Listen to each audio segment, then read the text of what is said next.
வெயிலுக்கு இதமா சாமை அரிசியில இந்த மாதிரி கிரீமியா ஒரு தயிர் சாதம் பண்ணி பாருங்களேன், எல்லாரும் விரும்பி சாப்பிடுவாங்க. ஒரு டம்ளர் அளவுக்கு சாமை அரிசி எடுத்துட்டு குக்கர்ல சேர்த்துட்டு நல்லா கழுவிட்டு அதே டம்ளர்ல 3 டம்ளர் தண்ணி ஊத்திக்கிறேங்க. இந்த டம்ளரோட அளவு 150 கிராம். அடுப்புல வச்சு குக்கர் மூடி வச்சுட்டு நல்லா ஆவி வந்ததுக்கு அப்புறமா வெயிட் போட்டுட்டு சிம் பண்ணிக்கோங்க. கம்ப்ளீட்டா சிம் பண்ணிட்டு கரெக்டா 10 மினிட்ஸ் வச்சிருந்தீங்கன்னா அரிசி வெந்துரும். இப்ப தாளிக்கிறதுக்கு கொஞ்சம் கருவேப்பிலை, ஒரு துண்டு இஞ்சி, ஒரே ஒரு பச்சை மிளகாய் எடுத்திருக்கேன். இஞ்சியும் பச்சை மிளகாயும் கட் பண்ணிட்டு இடிச்சு எடுத்து வச்சுக்கலாம். நல்லா ஆவி இறங்கினதுக்கு அப்புறமா ஓபன் பண்ணி பாத்துக்கோங்க.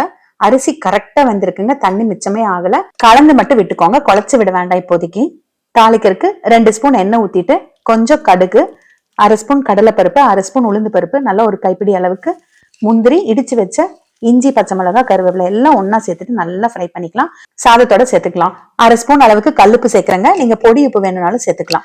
இப்போ ஒரு குழிக்கரண்டி வச்சு நல்லா மேஷ் பண்ணி விடுங்க. வீட்டுல ஒரை ஊத்தி எடுத்து வச்சிருக்க தயிருங்க. கரெக்டா 1/2 லிட்டர் பால்ல ஒரை ஊத்தி வச்சிருக்கேன். அந்த தயிர் சேர்த்துக்கலாம். இந்த எல்லா தயிருமே யூஸ் ஆகும். நான் இப்ப 3/4 வாசி சேர்த்து நல்லா கலந்து விட்டுட்டேன். இப்ப மீதி இருக்கிற தயிரையும் சேர்த்துக்கலாம். ஒரு டம்ளர் அரிசிக்கு கரெக்டா 1/2 லிட்டர் அளவுக்கு பால் ஒரை ஊத்தி வச்ச தயிர் சரியா இருக்கும். பாக்கெட் தயிர் யூஸ் பண்ற மாதிரி இருந்தாலும் 1/2 லிட்டர் அளவுக்கு தயிர் வேணும். ஆனா 1/2 டம்ளர் தண்ணி சேர்த்து கொஞ்சம் டைல்யூட் பண்ணிட்டு சேர்த்துக்கோங்க. இல்லைன்னா பேஸ்ட் மாதிரி இருக்கும். நீங்க இதோட கிரேப்ஸ், மாதுளம்பழம், கேரட் துருவி என்ன வேணாலும் சேர்த்துக்கலாங்க. இந்த சாதம் கலந்த உடனே சாப்பிடறதுக்கு நல்லா இருக்குங்க. லஞ்ச் பாக்ஸுக்கு காலையில கலந்து எடுத்துட்டு போனீங்கன்னா புளிச்சிரும். லஞ்ச் பாக்ஸுக்கு பண்ற மாதிரி இருந்ததுன்னா பால் ஊத்தி பண்ணணும். அது வேற ஒரு வீடியோல சொல்றேன்.